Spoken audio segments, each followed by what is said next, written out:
Nous sommes le 30 mai 2015, dans le port de Honoko sur l'île ensoleillée d'Hawaï. Un matin ordinaire allait bientôt se transformer en tragédie.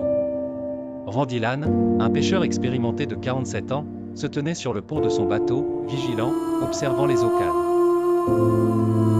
Avec plus de 25 ans d'expérience, Randy était fier de son métier, passionné par la chasse aux monstres marins qui peuplent les eaux de l'archipel. Il aperçut soudain un espadon aux proportions impressionnantes près de son bateau. Randy empoignait son harpon, prêt à relever le défi.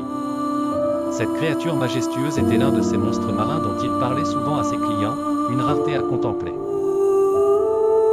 Sans hésiter, il plongea dans l'eau, harpon en main, déterminé à attraper le poisson. Il harponna le poisson, mais dans sa tentative de fuite, la ligne du harpon s'est emmêlée dans une ancre d'amarrage. Coincé, l'espadon a fait demi-tour et a foncé vers l'âne à grande vitesse, le frappant en pleine poitrine avec son rostre de près d'1 mètre. Le choc fut très violent.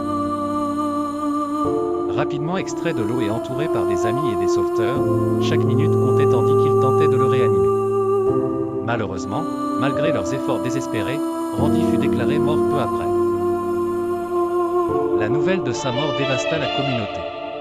Les témoignages affluaient, peignant le portrait d'un homme à la fois impressionnant et généreux. C'était un dur à cuire, tellement que tout le port en avait peur. Mais ceux qui le connaissaient savaient qu'il avait un grand cœur. Son ami Dal raconta les exploits de Randy avec fierté. C'était un vrai gars local, une bonne attitude, quelqu'un de bien, prêt à aider n'importe qui. Il avait énormément d'amis. Il avait attrapé un marlin de 500 livres, 227 kg, la veille depuis son petit bateau. L'espadon qui avait causé cet événement tragique mesurait près de 1,80 m.